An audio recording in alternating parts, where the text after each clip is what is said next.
اس میں علامہ صاحب ایک یہ بھی بات ہے، بیٹھے تو اللہ کی رضا کے لیے بیٹھے۔ مین جو دیکھیں رمضان المبارک کا مقصد ہی مین یہی ہے کہ اللہ کی رضا کے لیے بندہ بے شک اس میں اعتکاف کی نیت سے اللہ تبارک و تعالیٰ کی رضا کے لیے بیٹھے۔ بے اور شک پورے رمضان کا مقصد بھی اللہ تبارک و تعالیٰ کے پیارے رسول صلی اللہ علیہ وسلم نے یہی فرمایا کہ حدیث مبارکہ ہے کہ آپ نے سنی ہوگی جی کہ صحابہ فرماتے ہیں حضور ممبر پہ آپ نے قدم رکھا تو آپ نے آمین فرمایا، بے شک دوسرا قدم رکھا پھر آمین فرمایا،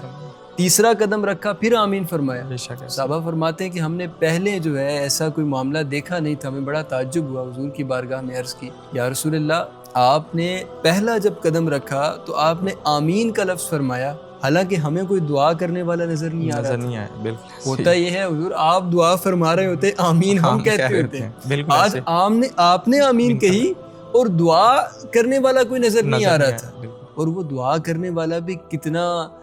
خاص ہوا ہوگا کہ جس کی دعا پہ آپ آمین فرما رہے ہیں، اور اس کی دعا بھی کتنی خاص ہوئی ہوگی کہ جس پہ اللہ کے محبوب آمین فرما رہے ہیں۔ بے شک اور 3 مرتبہ آپ نے یہ فرمایا، بے شک حضور نے فرمایا کہ جب میں نے قدم رکھا ممبر پر تو آپ فرماتے ہیں کہ جبریل امین حاضر ہوئے اور انہوں نے یہ دعا کی کہ یا رسول اللہ وہ بندہ تباہ و برباد ہو جائے کہ جس کو اللہ تبارک و تعالی نے رمضان کا مہینہ عطا فرمایا اور رمضان کے مہینے کو اس نے گزار لیا لیکن وہ اللہ کی رضا حاصل نہ کر سکا۔ اللہ اکبر، وہ اللہ کی رضا حاصل نہ کر سکا رمضان کے مہینے میں۔ اب پتہ لگا کہ رمضان کا مہینہ عطا اس لیے ہوا کہ اللہ کی رضا حاصل، جس نے اللہ کی رضا حاصل نہیں کی تو سیدنا جبریل اس کے لیے دعا فرما رہے ہیں کہ وہ تباہ و برباد ہو جائے۔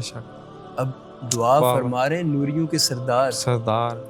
اور دعا پہ آمین فرما رہے ہیں تمام جہانوں کے سردار، بے شک وجہ تخلیق کائنات۔ بے شک دیکھیں ایک آمین میں کہتا ہوں، ایک آمین آپ کہتے ہیں، بے شک اور عام کوئی بھی کہتا ہے، لیکن ایک وہ آمین ہے جو حضور نبی رحمت صلی اللہ علیہ وسلم فرما رہے ہیں۔ بے شک حضور جس بات پہ آمین فرما دیں کہ جن کی رضا خدا بھی چاہتا ہے، جن کی خوشی خدا بھی چاہتا ہے، خدا کی رضا چاہتے ہیں دو عالم، خدا چاہتا ہے رضا محمد، جس کے لیے حضور یہ فرما دے کہ وہ تباہ و برباد ہو جائے تو اس کی تباہی میں کیا شک رہ سکتا ہے؟ کوئی شک نہیں ہے۔ اس لیے رمضان کا مقصد ہی اللہ تبارک و تعالیٰ کی رضا کو حاصل کرنا ہے۔ اسی طرح دوسری آمین مکمل حدیث بیان کر دوں برکت کے لیے۔ دوسری آمین کے بارے میں حضور نے فرمایا کہ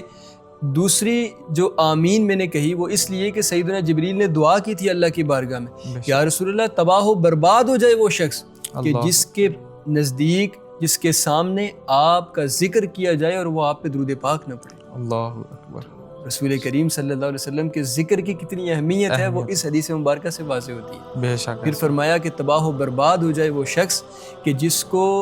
والدین دونوں یا ان میں سے کوئی ایک بڑھاپے کی حالت میں ملے لیکن وہ ان کی خدمت نہ کر سکا، وہ ان کا ادب نہ کر سکا، وہ ان سے دعا نہ لے سکا، تو سیدنا جبریل نے دعا کی حضور وہ تباہ و برباد ہو جائے۔ حضور نے فرمایا آمین۔ تو اللہ تبارک و تعالیٰ سے دعا ہے کہ اللہ کی ذات ہمیں ان باتوں پہ عمل پیرا ہونے کی توفیق عطا فرمائے۔ آمین۔